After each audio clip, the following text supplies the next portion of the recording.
सहारा प्रबंधन, आ जाइए सर, इधर करिए। सहारा प्रबंधन, बीच का रास्ता। वकील साहब आ गए हैं और तमाम लोग बीच का रास्ता निकालने वाले हैं।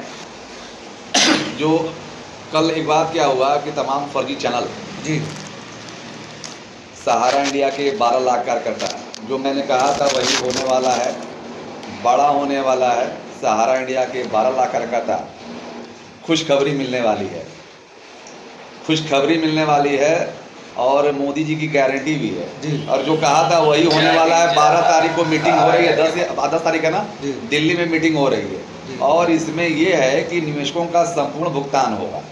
आप देखिए क्या मीटिंग में लिया जा रहा है। सर क्या लगता है आपको, कुछ हो जाएगा कि नहीं? जो सहारा इंडिया के 12 लाख कार्यकर्ता जो बेरोजगार हो चुके हैं जी। उनके लिए बड़ा चीज़ें हो रही हैं। सहकारिता मंत्रालय साफ कर दिया है, आप डेटा हमको दीजिए और डेटा अगर वैलिड है हमें दीजिए, पैसा हम देंगे जी। और हो सकता है पोर्टल और सहारा का ऑफिस जी। दोनों के माध्यम से भुगतान संभव हो सके। क्योंकि लखनऊ, चूँकि ये जो चीज़ें चल रही हैं बहुत दिनों से, बहुत से लोग कह रहे थे कि योगी जी बाबा नहीं करेंगे, मोदी जी नहीं करेंगे।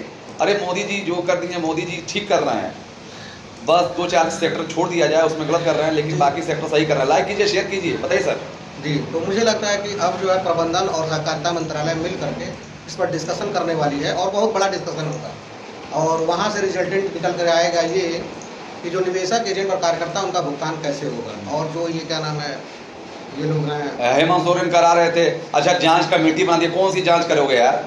लोगों को क्यों गुमराह कर रहे हो? झारखंड के लोगों को जांच कमेटी बनेगी, वो बनेगी, तो जांच क्या करेगी भाई? सब अब कौन सा जांच करना भैया? कितनी बार जांच होगा बताओ। झारखंड सरकार में अभी भुगतान नहीं हो रहा है। यही से भी थी जो कह रही थी कि सहारा के जो निवेशक हैं वो फर्जी है, क्यों सर?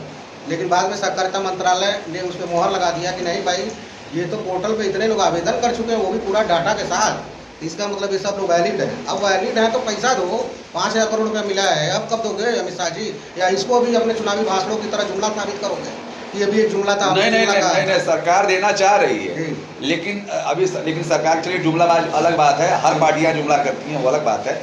लेकिन जो चीजें हैं, अब तो कोर्ट के हाथ में ना फैसला भैया, ना सीआरसीएस के हाथ में, ना सहारा के हाथ में है। तो जो 2 अप्रैल को सुनवाई होनी थी उसका क्या हुआ भैया? अभी वेबसाइट में कोई ऑर्डर की कॉपी नहीं आई है। 2 अप्रैल को क्या हुआ? 2 अप्रैल को क्या हुआ? 2 अप्रैल। अब सहारा इसमें क्या करेगा? इसमें सीआरसीएस क्या करेगा? आप बातों को समझो और बीच का रास्ता निकालने की बात करो। मैं वही कह रहा था कि निवेशकों का या तो संपूर्ण भुगतान कर दे या निवेशकों का मूलधन कर दे। कुछ ऐसे फर्जी यूट्यूबर कह रहे थे कि सर अगर 50,000 में मिल जाए तो खुश हो जाएंगे। क्यों 50,000 लेंगे भाई? 10 लाख वाले 50,000 क्यों लेंगे? नहीं लेंगे भाई। मूलधन की बात सही है, समझ में आ रहा है कि हमने जो पैसा एक गुल्लक की तरह जैसे जमा किया वैसे गुल्लक फोड़ो और निकाल लो, यहाँ तक समझ में आ रहा है। लोग कह रहे थे कि मैं सहारा प्रबंधन के कहाँ गए वो पाठक जी? वो बीजेपी का मतलब क्या कहाँ दलाल? नहीं, हाथ डाल करके मुंह में पैसा निकाल लूंगा, ये शर्मा जी बोल रहे थे। अरे जो भौजी कहाँ की हैं भाई? अरे शिवपुरी वाली भौजी जो गोरखपुर में आई है, नंदानगर में हमारे भैया जो राष्ट्रपति भवन में है, दुल्हनिया ले जाएंगे, दिल वाले दुल्हनिया ले जाएंगे। नहीं बताइए। अच्छा, शिवपुरी की जनता का, वो तो वहाँ तो भारतीय जनता पार्टी ज़्यादा है जी, वहाँ तो भारतीय जनता पार्टी की सरकार है। निवेशकों का भुगतान हो, समाधान हो और बीच का रास्ता निकले। सहारा इंडिया के 12 लाख कार्यकर्ता मूलधन मिल जाए। अब भारती जी कर, लाइक कीजिए, शेयर कीजिए। सर क्या होगा? कुछ मिलेगा कि नहीं मिलेगा?